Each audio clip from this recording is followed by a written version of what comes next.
somewhere within the forgotten archives of a county hospital that no longer stands, there exist admission logs for a ward that was never formally opened.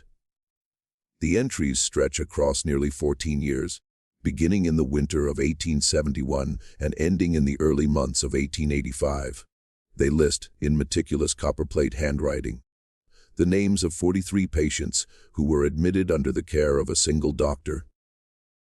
What makes these records troubling is not the names themselves. It is the column beside them, the one marked discharge date, which for 31 of those 43 patients was left completely empty.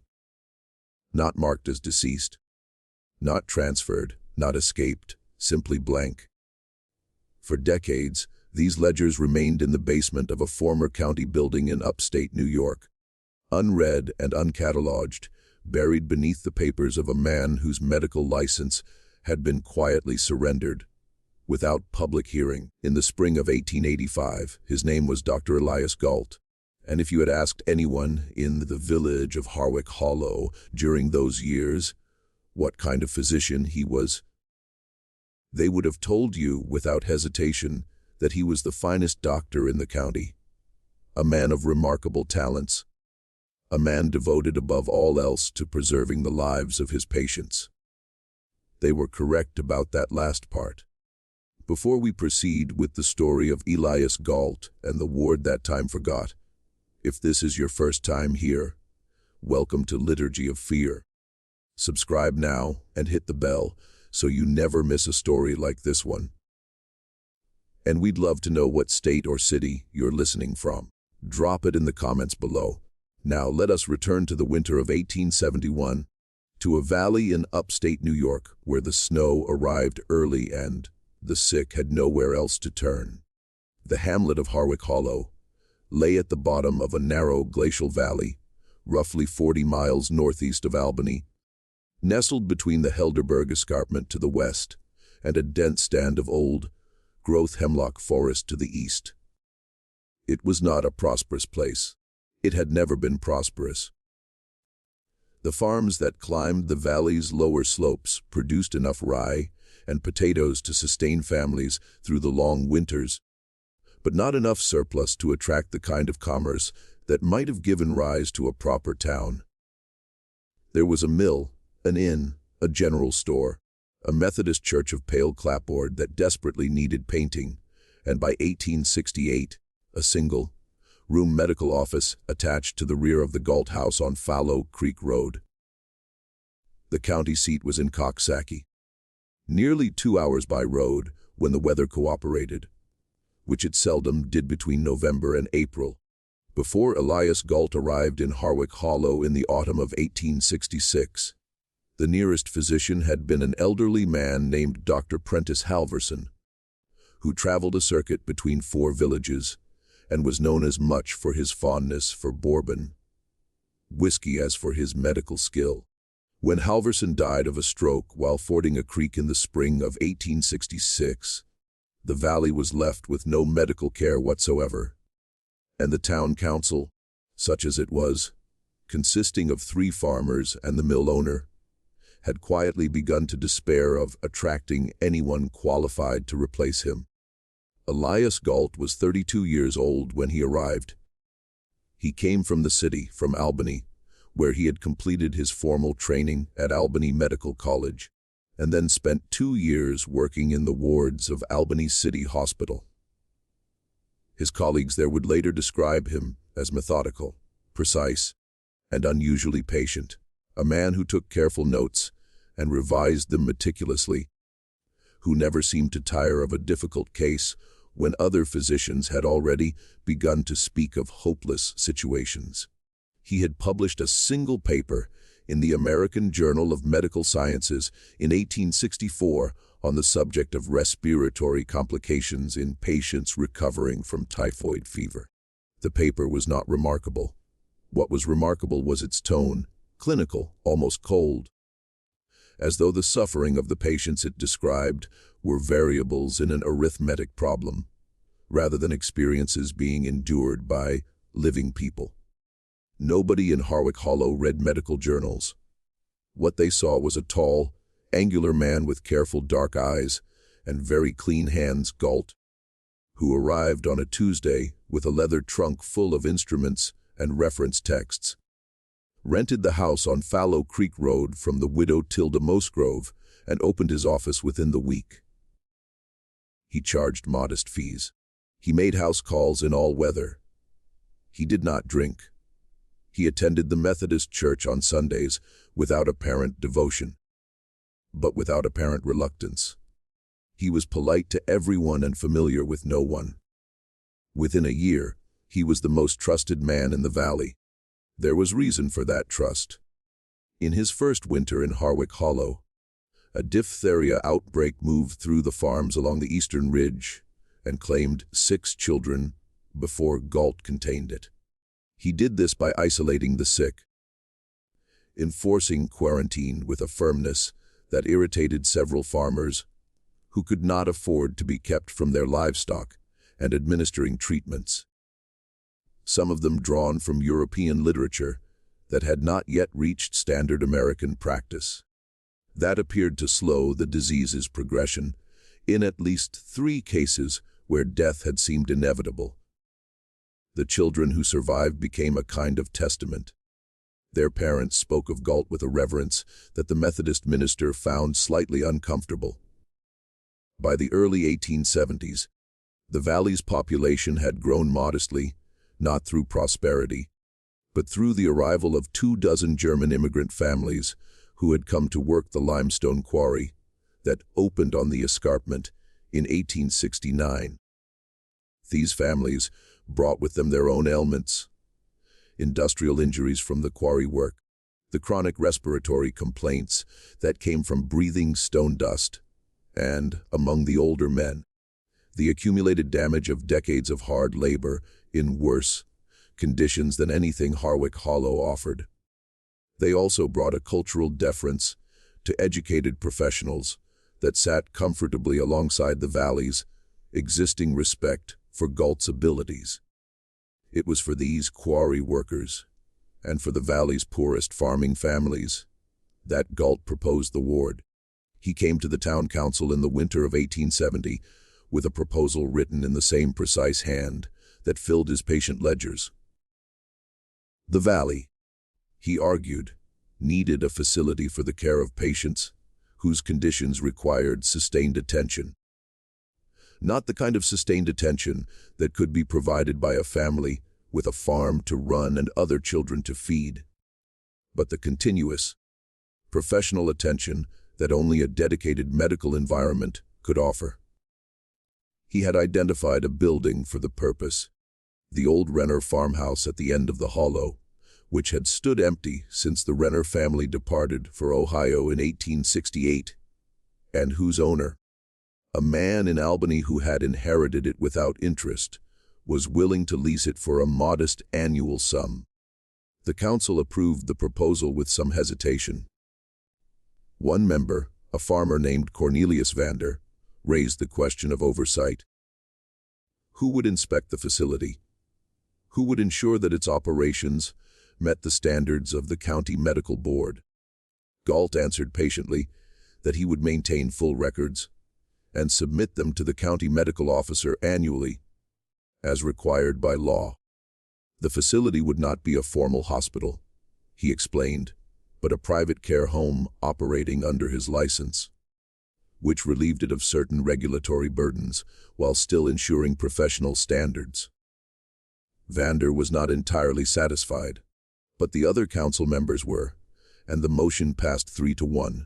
Work began on the Renner farmhouse in the spring of 1871. By November of that year, the ward, as it came to be called, though it had no official name, was ready to receive its first patients. The first patient admitted to the ward was a quarry worker named August Brenner, 47 years old, a native of Baden-Württemberg who had been in the valley for 2 years and whose lungs, Gault determined, had been severely compromised by stone dust. Brenner's breathing had worsened through the autumn to the point where he could no longer work, and his wife, Marta, had exhausted herself trying to nurse him while also managing their 4 children and the small kitchen garden that supplemented their income. When Gault suggested that August might benefit from the care of the ward, consistent monitoring, proper ventilation, a diet calibrated to his specific condition, Marta Brenner agreed with the relief of a woman who had been carrying a weight she could not put down. She visited the following Sunday. The farmhouse had been transformed into something clean and orderly, with 4 beds in the main room and 2 in a smaller chamber off the kitchen, that Gault had extended with a lean-to addition. There were linen curtains on the windows, a wood stove that kept the air warm and dry, and a smell that Marta associated with a hospital she had glimpsed in Baden as a girl. Carbolic, metallic, precise. Elias Gault met her at the door in his white coat and showed her to August's bed. August was sitting up, breathing more easily than he had in months.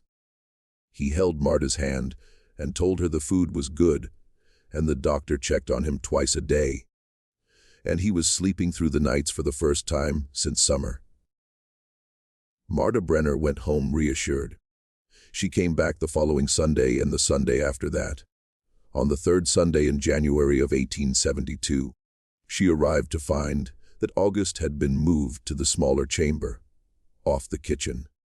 Gault explained that the main room was being used for a patient who required more intensive care, and that August's situation had stabilized sufficiently that he could be moved without any risk to his treatment.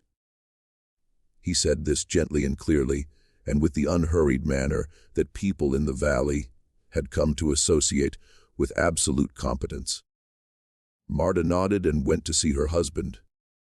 She noticed that the door to the small chamber had a new bolt on the outside. She did not say anything about the bolt that day. She told herself it was for privacy, or for preventing drafts, or for some other sensible medical reason. She did not have the expertise to understand. But the bolt stayed in her mind the way an unexpected sound stays in the ear long after it has passed. When she returned the following week, a woman she did not recognize answered the front door and told her that the doctor was not in and that visiting hours on Sundays had been changed to 2 hours in the afternoon beginning at 200. Marta had arrived at 1:30, and so she waited in the cold for 30 minutes and then was admitted and taken to see August, who was sitting in the same position as the week before, in the same chair, with a blanket over his knees. He said he was feeling well. His voice was flat in a way that Marta could not quite identify. When she asked him whether he wanted to come home, now that his breathing had improved, he said that the doctor thought it was too soon. When she asked him what the doctor had said exactly, he paused for a moment, a pause she would remember for the rest of her life, and said that he couldn't quite recall. Outside, walking back through the snow along the hollow road, Marta Brenner tried to understand what was bothering her. Her husband was alive. His breathing was better. The facility was clean and orderly, and under the care of a physician everyone respected. She had no evidence of anything wrong, only the bolt and the pause and the flatness in his voice and the feeling, which she could not justify and could not dismiss, that her husband was being held in that house the way a specimen is held in a jar, preserved and still and entirely in someone else's keeping.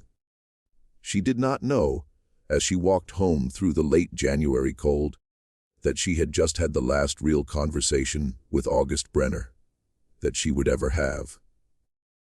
He remained in the ward for 6 more years. The valley moved on as valleys do.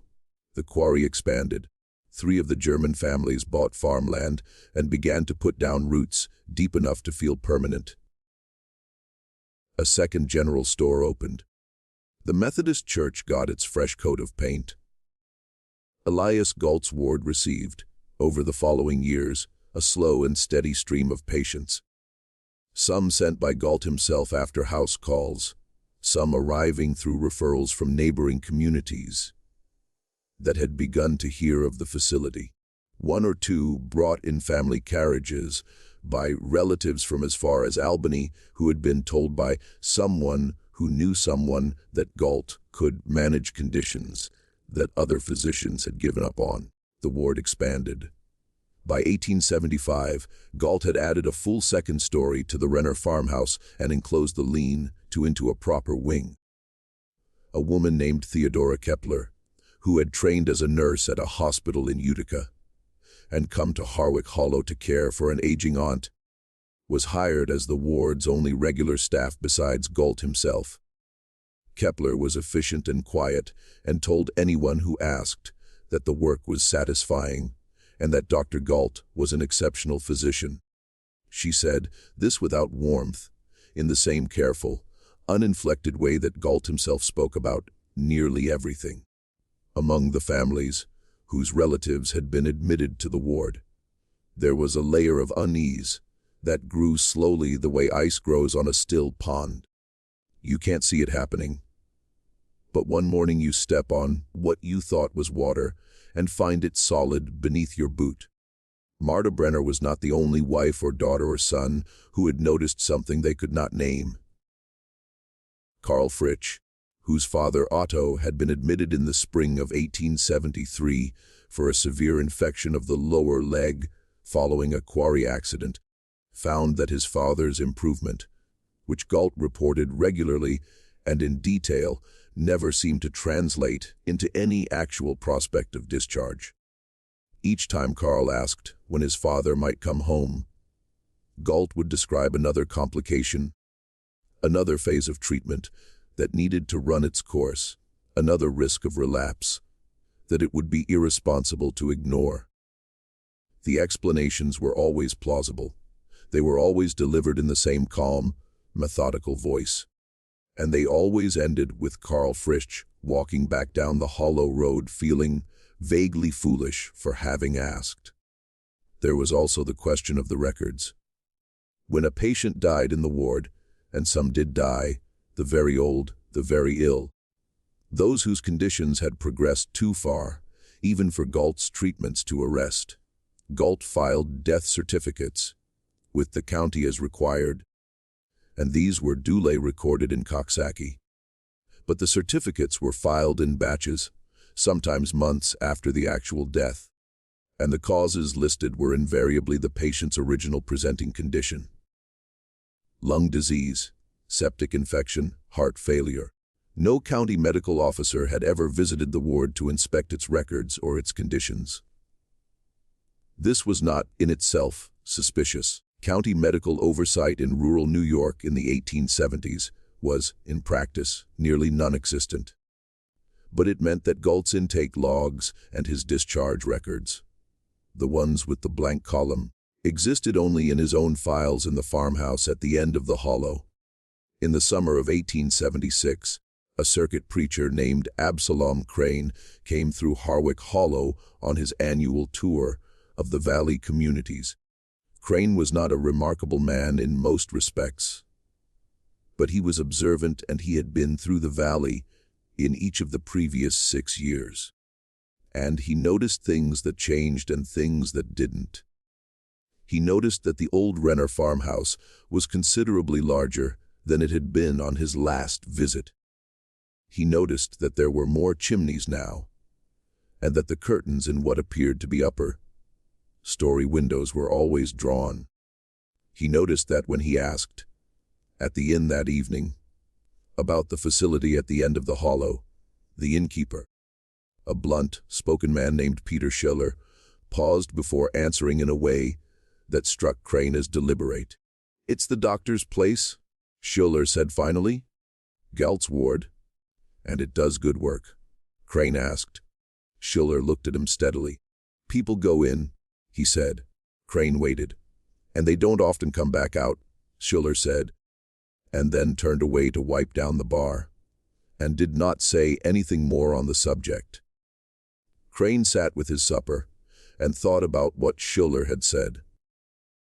He thought about it for the rest of his circuit.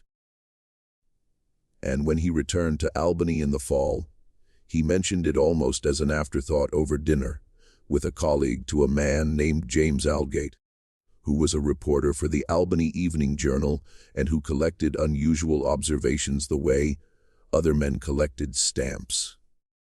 Aldgate wrote nothing about it immediately, but he kept the name Elias Gault, Harwick Hollow, and he began quietly and without hurry to make inquiries. And it took James Aldgate the better part of 2 years to assemble enough information to feel that he was looking at something real rather than a collection of disconnected complaints and rumors. He was a careful reporter, careful enough that he had learned through painful experience the difference between a story and a grievance, and the consequences of mistaking one for the other. So he gathered slowly. He obtained through the county clerk's office in Coxsackie the death certificates that Gault had filed between 1871 and 1878. There were 11 of them. He compared them against the intake records he had been able to reconstruct, partially through interviews with families of admitted patients. The math was troubling. He could identify through those interviews at least 28 individuals who had been admitted to the ward during that period. 11 had death certificates. He could find no record of any of the remaining 17 being discharged. He traveled to Harwick Hollow in the autumn of 1878 and spent 4 days at the inn and had conversations with everyone willing to talk to him, which was fewer people than he had hoped.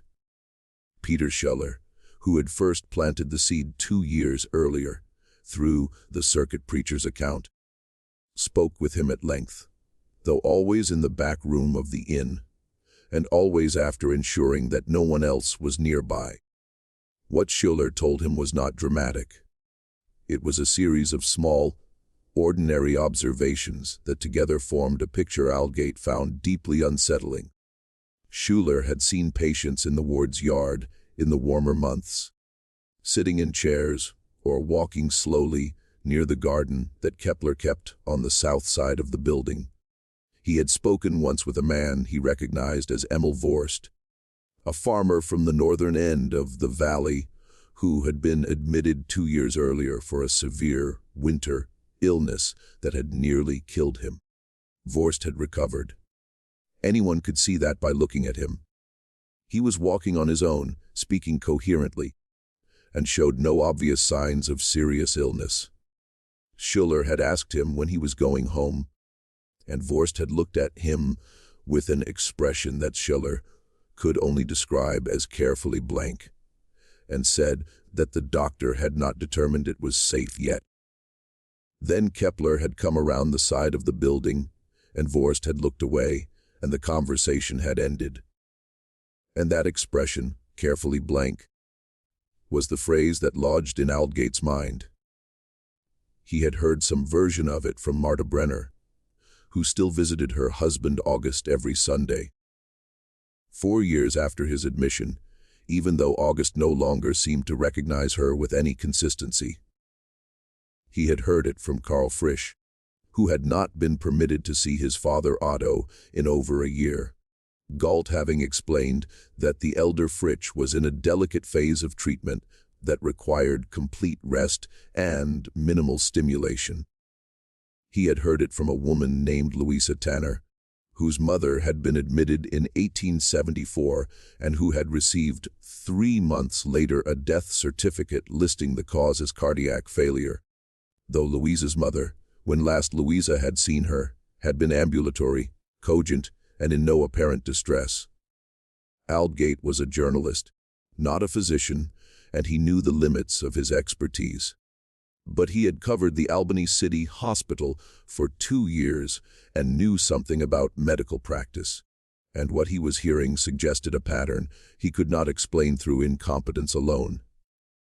Incompetence lost patients. It did not keep them. He requested an interview with Gault.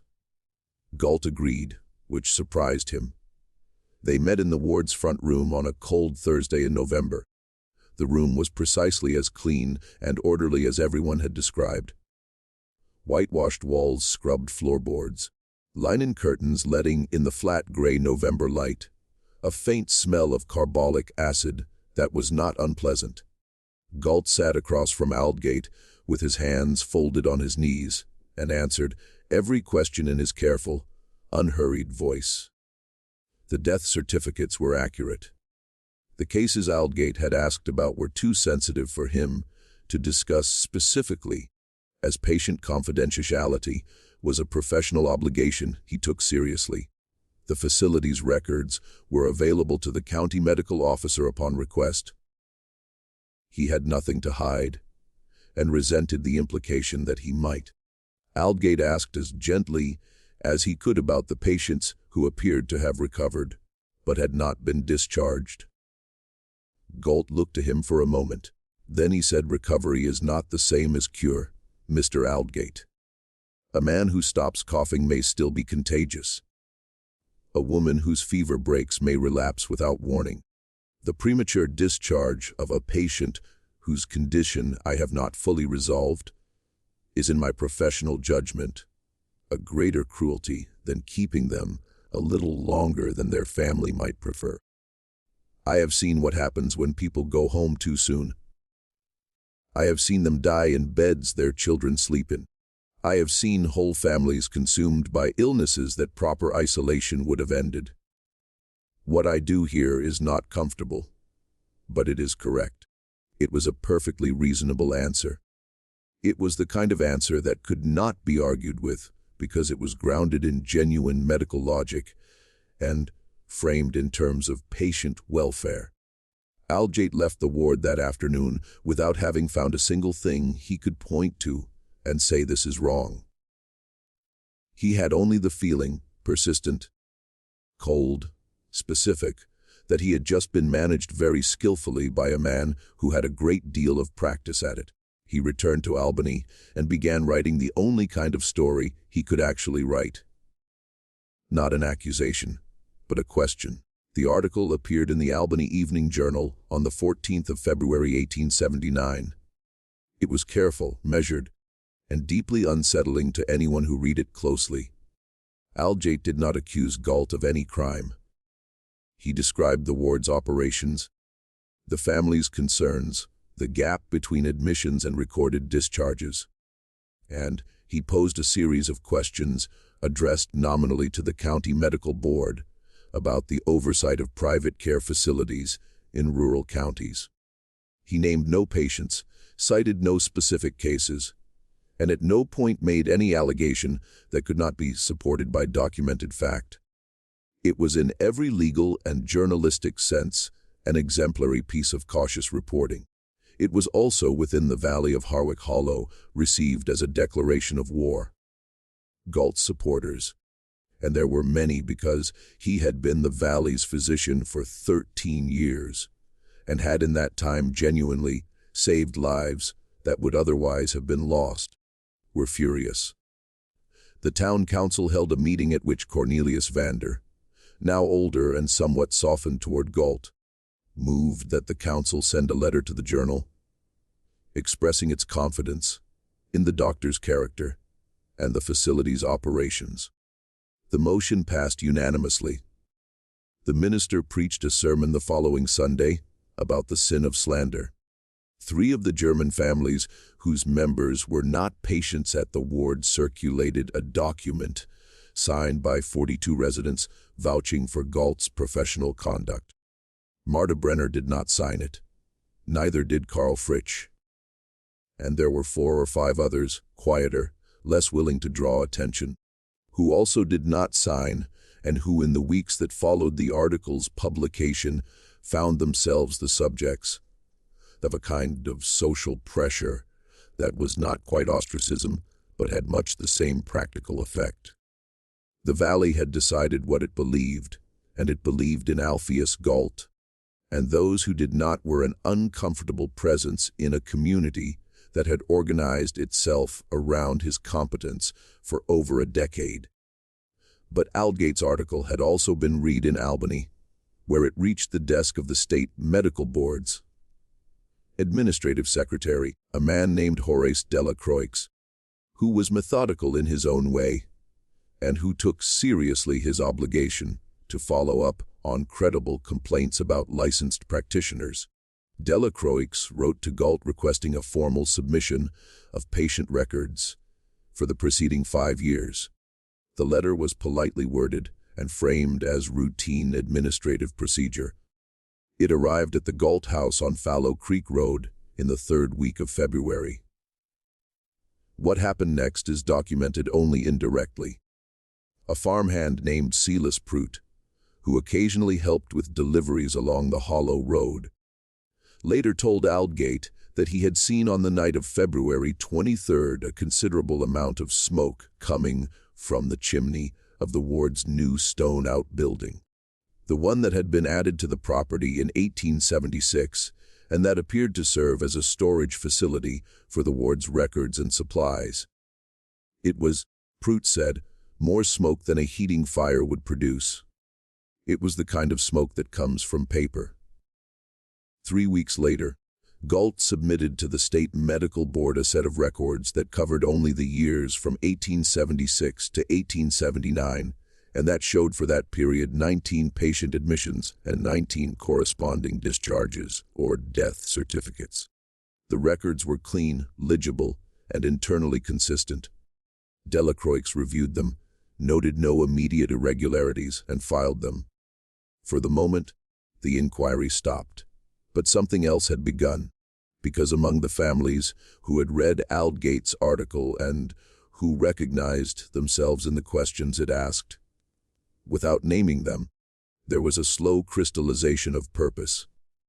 They had been isolated from one another, each family managing its own uncertainty, its own carefully reasonable explanations, its own reluctance to seem ungrateful to the man who had after all kept their relative alive. But the article had shown them that they were not alone, that other people were asking the same questions, that the questions themselves were not unreasonable. Martha Brenner wrote a letter to James Aldgate. So did Carl Fritsch.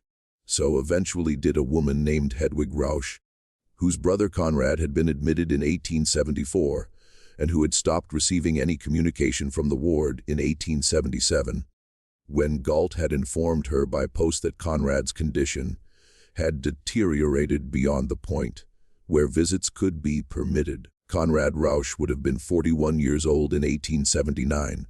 His death certificate, which Gault had not yet filed, did not exist. In the spring of 1879, Aldgate traveled back to Harwick Hollow with the letters in his coat pocket and a considerably clearer sense of what he was dealing with. This time, he did not request a meeting with Gault. He went directly to the ward and asked to see the patients. Kepler met him at the door. She was polite and immovable. The ward was not open for unannounced visits. The doctor was not in. She would convey his request. Aldgate asked specifically to see August Brenner. Kepler said that Mr. Brenner's care requirements did not permit unannounced visits. Aldgate asked to see Conrad Rausch. Kepler's expression did not change, but something behind her eyes shifted in a way that Aldgate noticed and filed away. She said she was not aware of a patient by that name. Aldgate said that Conrad Rausch had been admitted to this facility in July of 1874 and had not been reported discharged or deceased. Kepler said she could not discuss individual patient cases. She said it with perfect composure. Then she closed the door. Standing on the steps of the former Renner farmhouse, in the mild April light, listening to the sound of the bolt being drawn on the other side of that door, James Aldgate understood with a clarity that moved through him like cold water that he was not looking at a story about negligence. The investigation that followed was not swift, and it was not clean. And it did not produce the kind of dramatic single revelation that makes for a satisfying story. What it produced was a slow accumulation of pressure, legal, medical, and journalistic, that eventually made Elias Gault's situation untenable in a way that all his careful management could not address. It began with Martha Brenner. In May of 1879, Martha Brenner retained a lawyer, a young man in Coxsackie named Harwick Hollow, who had read Aldgate's article and who agreed at reduced fee to pursue a formal petition to the county court for access to her husband. The petition argued that Martha, as August Brenner's wife, had a legal right to information about his condition and to make decisions regarding his care. It was a straightforward legal argument, and Hollis made it well. The county judge, a cautious man named Orville Strang, who was aware of Gault's standing in the community and disinclined to create controversy, nevertheless signed the order in June because he could find no legal basis for refusing it. Gault's response, submitted through his own lawyer in Albany, was to present August Brenner's condition as one of severe mental deterioration. The result, he claimed, was part of the original lung disease's impact on August's neurological function. He submitted a medical report in his own hand, describing a man who was no longer capable of self-directed action or coherent communication, and who required continuous institutional care for his own safety and the safety of others. He argued that Martha Brenner's visits, far from benefiting August, were causing him distress that set back his treatment. Judge Strang appointed a neutral physician from Albany, a man named Dr. Francis Cleary, to evaluate August Brenner's condition and report to the court. Cleary visited the ward on a Tuesday morning in August of 1879. He was accompanied by a county constable, which Gault had not been informed would be the case, and which Kepler, meeting them at the door, had no legal basis to refuse. Gault himself was not present. He was at his office on Hollow Creek Road, and Kepler led them through the ward with the careful composure of someone who had rehearsed this, or something like it, many times. What Cleary found in the main room of the ward was 3 patients, all elderly, all in beds, all in states of apparent sedation. He examined them briefly and noted in his records the smell he associated with laudanum, the tincture of opium that was in the 1870s legal, widely available, and routinely misused. He noted that the patient's muscle tone suggested long-term immobility, and that one of the 3, a woman he could not identify as no names were displayed, showed signs of pressure sores consistent with months or years of being confined to bed. He asked Kepler to show him the remaining patients. Kepler said that the other rooms were in use and could not be disrupted. The constable said that the court order covered the entire facility. Kepler said she would need to consult with Dr. Gault. The constable said that was not an option currently available to her, and he stepped past her into the hallway. The second and third rooms held 2 patients, each in similar conditions to those in the main room. The small chamber off the kitchen, the one with the bolt on the outside, held 1 patient. Cleary estimated the man's age at approximately 50, which matched August Brenner's age in 1879. The man was awake in a chair by the window, and he looked at Cleary, when Cleary entered the room with a slow, slightly unfocused attention of someone who had been in a chemically dampened state for a long time.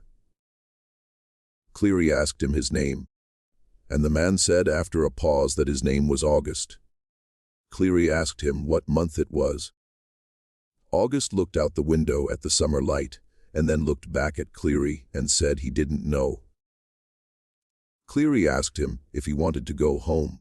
August was quiet for a long time. Then he said slowly and with evident difficulty, "I don't think the doctor wants me to."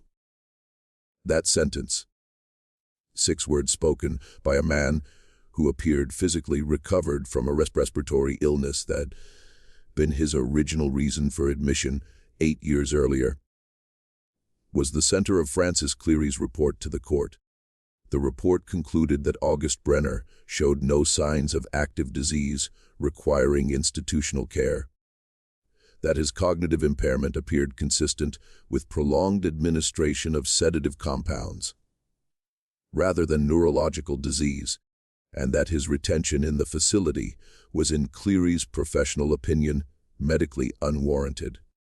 The report also noted carefully that the ward's population appeared to consist primarily of patients who had, by all physical evidence, recovered from their presenting conditions and who were being maintained in a state of pharmacological compliance that prevented them from exercising or expressing any desire to leave. Gault was called before the State Medical Board in October of 1879. He came prepared with records, citations, and a detailed defense of his treatment protocols. He argued that Cleary's observations were those of a general practitioner unfamiliar with the specific complexities of long-term chronic care. He argued that the medications he used were standard components of any responsible treatment regimen for patients with the profiles his ward served.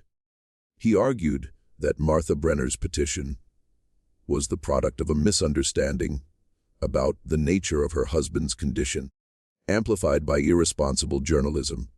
He was persuasive. He had always been persuasive, and the board in 1879 was not equipped to act decisively on what it had, which was a pattern of suspicious evidence rather than a single clear crime. But they kept watching, and in the watching, more came out.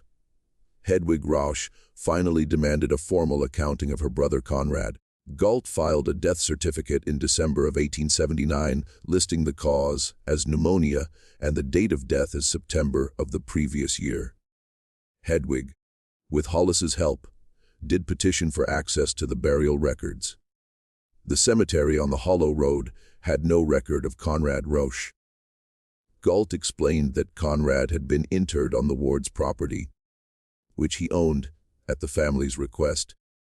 A request Hedwig stated for the record that had never been made by any member of the family because no member of the family had been informed of Conrad's death until 15 months after it had allegedly occurred. An inquiry into the ward's property found, in the spring of 1880, evidence of a small enclosed area on the north side of the building that appeared to have been used as a burial site.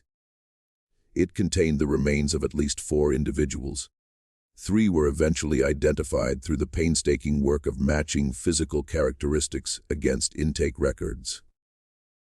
Conrad Rausch, a quarry worker named Philip Ostern, and a woman from a neighboring valley whose family had been told she was discharged in 1875. The 4th was never identified.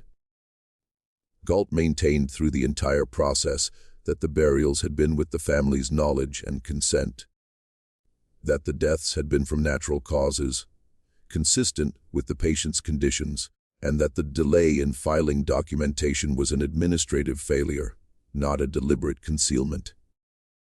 He was asked, repeatedly and in several different legal forums, to explain the blank discharge column. He said it was a clerical system he had since revised. He said it was an artifact of his record-keeping method. He said it meant nothing.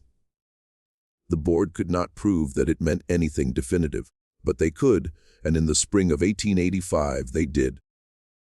They determined that his practice of administering sedative compounds to patients, without documented medical justification, his failure to maintain adequate death records, and his pattern of obstructing legitimate family access to patients constituted sufficient grounds for the surrender of his license.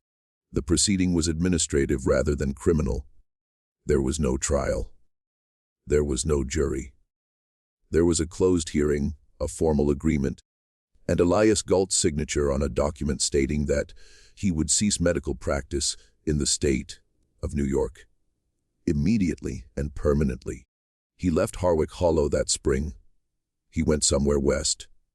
There were accounts, years later, that placed him in Pennsylvania, then Ohio. Then further still, always in counties where his name had not preceded him.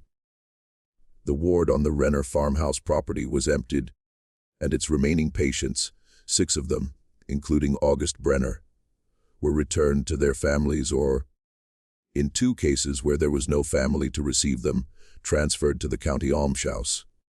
August Brenner came home to Martha in April of 1885. He had been in the ward for 13 years. He was 60 years old, and he walked with the careful uncertainty of someone relearning a skill. He had no specific memory of the years between roughly 1875 and 1885.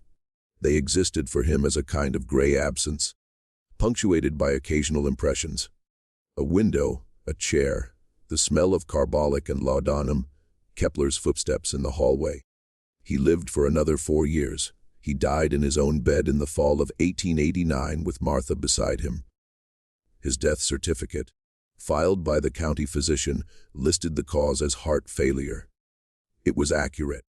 The question that James Aldgate spent the last years of his career trying to answer was not whether Elias Gault had done something wrong. The evidence for that was sufficient, even if it had never been sufficient for a criminal conviction. The question that kept him awake, that he returned to in his notes and in the long, careful essays he published in the years after the ward was closed, was a simpler and more terrible one. Why? Not why in the abstract, not what was wrong with a man who could do this, but why specifically, mechanically, in the terms of Gault's own stated beliefs. Because Gault had on multiple occasions explained himself, not as an admission of wrongdoing, but as a defense of a philosophy. The prolonged administration of sedatives, he argued, was a legitimate tool for managing patients whose conditions made them difficult to treat through conventional means. The extended stays were a necessary consequence of taking recovery seriously, of refusing to discharge patients before he was certain, completely certain, that they would not relapse, would not spread disease, would not return to him worse than when they had arrived. He spoke of it as a form of care that the families were too emotional, too impatient, too medically uninformed to appreciate. Aldgate believed, in the end, that this was not entirely a lie. He believed that somewhere inside the system Gault had built at Harwick Hollow was a genuine medical conviction that if he could simply control all the variables, if he could maintain his patients in a state of perfect managed stability, if he could prevent the unpredictable intrusions of the outside world and the patient's own choices and the chaos of ordinary life, he could achieve outcomes that ordinary medicine could not. He believed that what Gault called keeping his patients alive too long was, in Gault's own framework, not a perversion of care, but its highest expression. What made Gault dangerous was not that he was indifferent to his patients. It was that he cared about them in a way that had no room for their autonomy, their relationships, their own experience of their existence. They were cases to be managed, not people to be returned to their lives. And the institution he built, clean, orderly, plausible at every level, and wrapped in the impenetrable authority of medical expertise, was perfectly designed to prevent anyone from challenging that framework until the damage was already done. Theodora Kepler left Harwick Hollow the same week Gault did. She was never called before any legal body because the investigators determined that she had followed physicians' instructions throughout and could not be held accountable for what those instructions had produced. Whether she had known at any point that what she was participating in was wrong, whether she had pushed that knowledge down or rationalized it, or simply decided that the physician's authority superseded her own judgment, was a question that no one could definitively answer. She never gave an account of her time at the ward. She disappeared into another life somewhere, another name perhaps. She left no record of herself that anyone has found. The Renner farmhouse stood empty for several years after the ward was closed. It was eventually purchased by a family from Albany who used it as a summer residence and who, reportedly, knew nothing of its history. By the early 20th century, it had been substantially renovated. By mid-century, the original structure was barely visible beneath the additions. Eventually, like so many buildings in valleys that time slowly abandons, it fell into disrepair, and then into the kind of ruin that becomes indistinguishable from the landscape, and then into the ground. The intake ledgers, the ones with the blank discharge column, were preserved in a county record storage facility that changed hands several times over the following decades. They were catalogued incorrectly, marked as a general hospital register from a now defunct facility, and filed under a heading that no one was likely to search. They sat there for nearly a century undisturbed, 43 names and 31 blanks, waiting for someone who knew what they were looking at. When they were finally examined in the course of a local historical society's survey of county medical records, the archivist who opened the ledger noted in her report that the handwriting in the discharge column was very clean, that it showed no sign of correction or revision, that whoever had maintained these records had always intended from the beginning to leave those spaces empty. She did not know what to make of that. She wrote it down accurately and moved on to the next box. Some questions, it turns out, are answered not by revelations but by the slow, patient accumulation of things that cannot be explained away. The blank column, the bolt on the outside of the door, the careful smoke from the outbuilding chimney on a February night, the 6 words of a man who had been kept alive carefully, methodically, professionally kept alive for 8 years past any medical necessity. Sitting in a chair by a window with the summer light coming in, saying that he didn't think the doctor wanted him to go home. This mystery shows us something about the nature of authority and the danger of expertise wielded without accountability. How an institution can be built on genuine care and still become a cage. How a man can dedicate his life to a principle and use that principle to justify things that should never have been permitted. What do you think of this story? Do you believe everything was revealed? What do you think happened to Elias Gault after he went west? Do you think he stopped? Leave your comment below. If you enjoyed this story and want more dark histories like this one, subscribe to Liturgy of Fear. Hit the notification bell and share this video with someone who loves the mysteries that history leaves behind. These are the stories that never made the front page, but they never really went away either. See you in the next one.